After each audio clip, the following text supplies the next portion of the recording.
While you're obsessing over fancy cameras and perfect lighting, the platform now evaluates over 1,000 signals that have nothing to do with production value. Today, we're diving deep into YouTube growth in 2026, specifically why people actually hit that subscribe button, what the new algorithm changes mean for creators, and the proven strategies that are turning ordinary channels into subscriber magnets. By the end of this episode, you'll understand the psychology behind viewer behavior and have a clear roadmap to grow your own channel. Let me bring in someone who's been tracking these changes closely. What's really happening with YouTube's algorithm in 2026? The biggest shift is that YouTube now prioritizes viewer satisfaction over raw metrics. According to the page content from Outlier Kit, the algorithm has moved from asking what keeps people watching longest to what leaves people most satisfied. That's a fundamental philosophical change. Wait, so it's not just about watch time anymore? Exactly. The algorithm now evaluates over 1,000 signals, favoring engagement quality over raw views. A 12-minute video with 65% average view duration will actually outrank a 25-minute video with 40% average view duration, even if the longer video gets more total watch time. That's fascinating. So what does this mean for creators who are trying to build their audience? Well, according to research from MetaPress, subscribing is actually an emotional decision first, not a logical one. When someone clicks subscribe, they're not just reacting to one video, they're deciding whether you deserve a place in their future attention. That makes sense. It's like they're making a bet on your future content.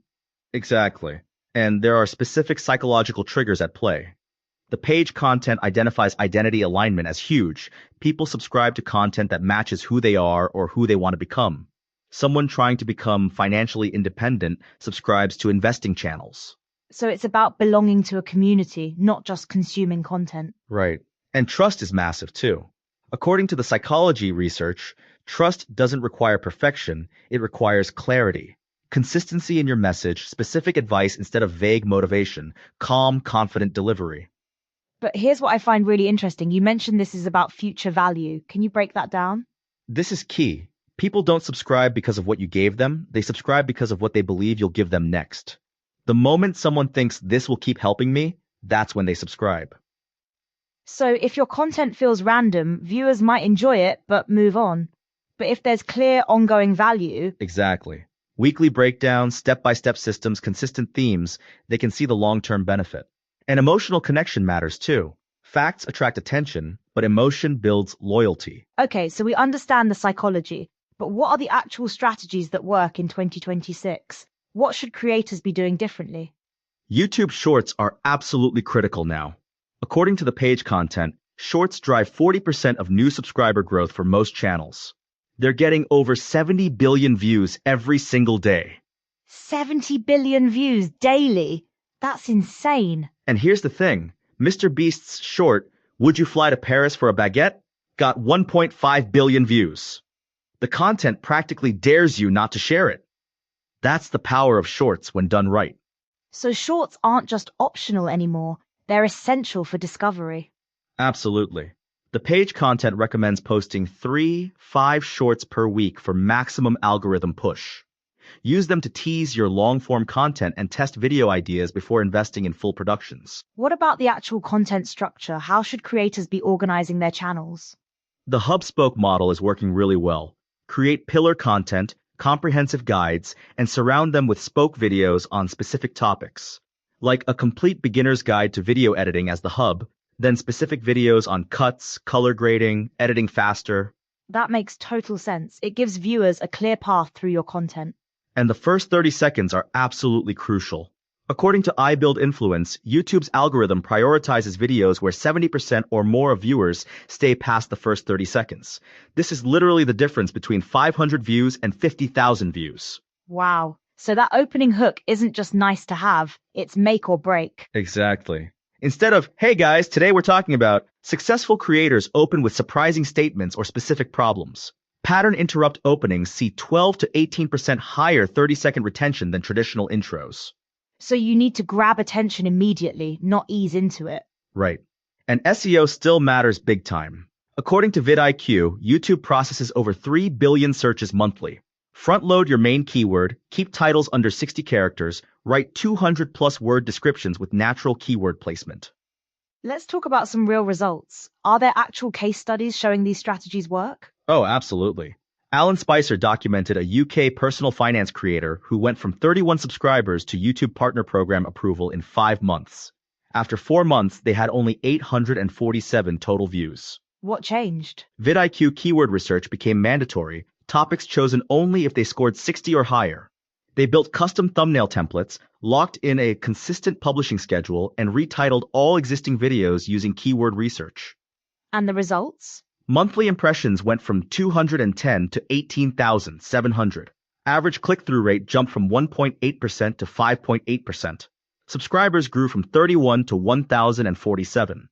The single most impactful change was retitling one video from Understanding ISAs to How Do ISAs Work? Full UK Guide 2026.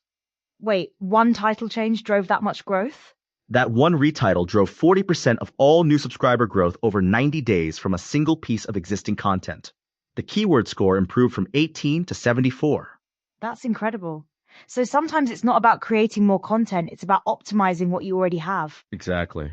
And there's an even more dramatic example. A YouTube SEO specialist helped a client gain 48,395 new subscribers and 30.5 million views in just 28 days. 28 days? How is that even possible? Their top short got 677K views with 74.7% average percentage viewed. They used keyword-rich titles, compelling thumbnails with emotional triggers, strong hooks in the first 3 seconds, and posted 2-3 shorts daily plus long-form videos weekly. So consistency really matters. It's not just about going viral once. Right. And they actively engaged with comments, which boosted engagement metrics and improved ranking on the home and suggested videos feeds. Community building is huge.